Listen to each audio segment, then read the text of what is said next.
Mr. President, don't overtax people. You are killing them. You are killing their businesses. Don't force a housing program on people. If people do not want these houses, don't force them.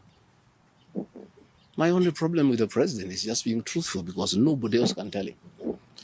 The framers of the 2010 Constitution wanted a deputy president who is elected as a buffer who can stand for the people.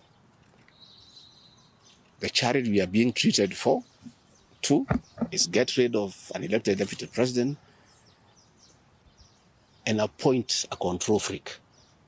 A fellow you appoint who cannot ask a question, who cannot say anything. And I'm sure if they succeed, he'll be asked to sign an undated resignation letter so that in case he starts asking questions, he can just be told to resign.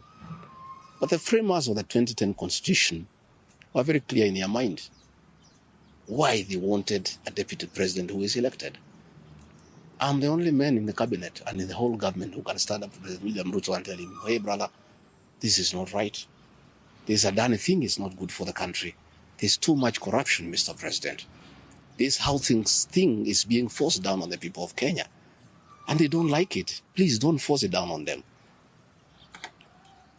You know, situations where medical equipment that was being supplied by Kenyans to the Ministry of Health now has been given to one single Asian. I say, Mr. President, this is not right.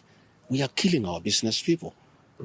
So, as we speak, I say that my lawyers are in court. We have faith in our judiciary. And I requested that, according to the rules of natural justice, I be accorded an opportunity to be heard in the Senate. You remember I presented myself to the National Assembly and defended myself. In the Senate, I was there day one. And even when the Speaker asked me to sit down to listen to the charges, I decided to stand up to face my accusers. I was there the following day. I was ready for cross-examination. The 11 counts is nothing but malice and fiction. It was a political game by the president to get rid of me. And looking at it, I don't think the president had any intention of ever working with me. I think he just needed me to help him win the election because of my mobilization capacity and the faith the Mount Kenya region has in me. So I should have been given an opportunity. I have asked my lawyers and they have told me the motion was not time-bound. What is time-bound is a select committee that should work for 10 days and then report to plenary. That committee was never constituted. So this matter should have continued and waited for me. I was ready for cross-examination so that I answer those 11 counts one by one. And I'm sure, had I been given that opportunity, I would have persuaded the senators otherwise. I was not given that opportunity. When you look at the speed at which Rigathi Gachagua is being held in that office, it's like the story of Simon Makonde. You remember that story? One who died, who was born on Monday and by Sunday was buried. The kind of efficiency that has been exhibited in holding Rigathi Gachagua out of office, if this efficiency was being exhibited in the management of the affairs of this country, Kenyans would be very happy. What is the hurry? The framers of the Constitution gave the president 14 days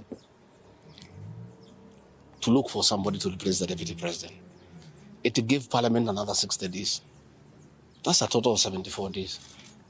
Why is a job that was prescribed by the framers of the Constitution to be done within 74 days is being done in half a day? You must ask yourself that question. I think it's being hurried to circumvent justice to avoid the courts of law from interrogating this matter and making a decision. The courts told us they don't want to interfere with the process, to let the parliamentary process get finished and then go to them. We have gone to them now. It's over. The courts will interrogate the process and make a determination.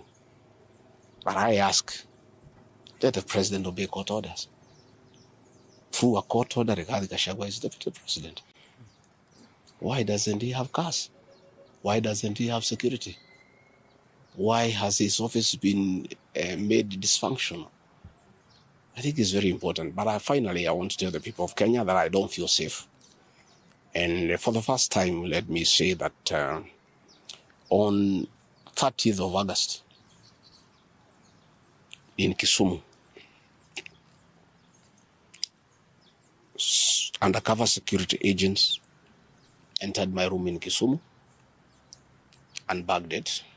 That the withdrawal of security guards in my rural home in Nyeri, in my private home here in Karen, and all officers who are close to me were disarmed and given a warning that they should not be anywhere near me. I didn't know President William Ruto can be that vicious. I am shocked by how vicious a man I helped to be president, a man that I believed in, a man that I was persecuted when supporting him, could be so vicious against me when I'm literally fighting for my life in hospital.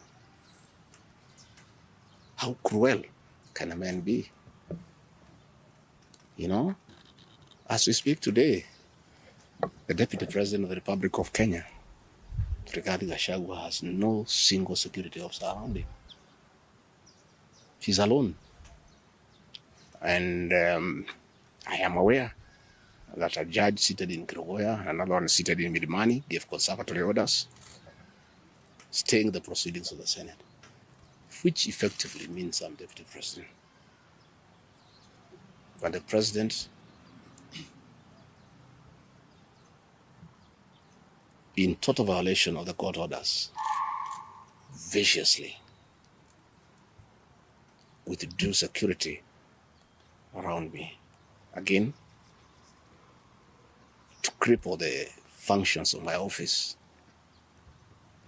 He ordered through the head of public service, Felix Koskei, that all officers in my office be sent on compulsory leave. Last night, all vehicles assigned to officers who work under me were impounded to cripple the office of the Deputy President. I don't understand this level of viciousness to a man who have been your deputy, who helped you to become president, irrespective of whatever he has done. At his lowest moment in life, when he's literally struggling to stay alive, you unleash such viciousness against him. I bear no grudge against anybody, but I had not seen that in President William Ruto. The man I'm seeing is not the one that I thought that I knew. I know there was concerted effort that I should not go to Kwale for the celebration. Wilson Airport were told that I should not go through Wilson Airport. All owners of helicopters were told that I should not be allowed to use any of them to go to Kwale. I don't understand.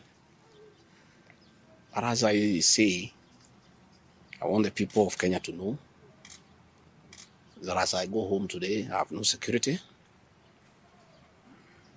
And it's good that they know. And if anything happens to me or my family, President William Ruto must be held to account. We've made many mistakes in life.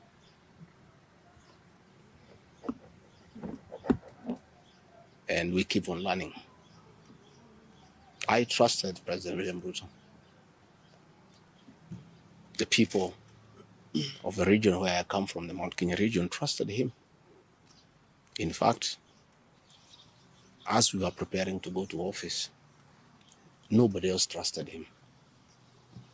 Musalia Mudavadi demanded that they must sign an MOU with him, which they did.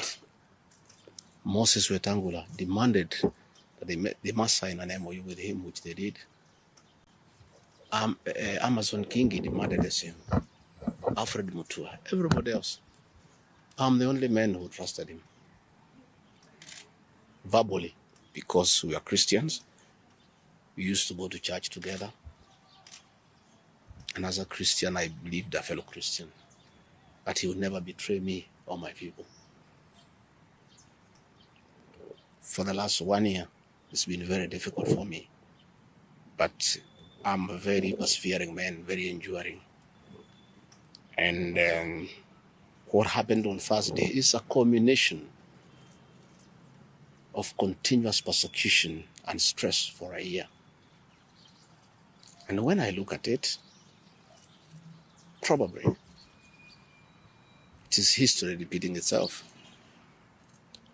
That President William Rutu wanted to take me the route President Daniel Arap Moi took Kenneth Matiba. He pushed Matiba up to getting a stroke and eventually dying. When I look to what the president is doing to me, especially now when I'm in hospital, crippling me, treating me like an animal, I think he wanted to take me the Matiba route. But God is gracious. It didn't happen that way. I hear many of his people are calling here asking whether I'm dead, whether I'll survive, whether I'll recover. They were celebrating. It's the most unfortunate thing that has ever happened in this country.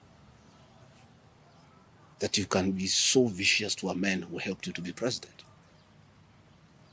And the crime of this man, telling you the truth, don't evict people without compensation, Mr. President.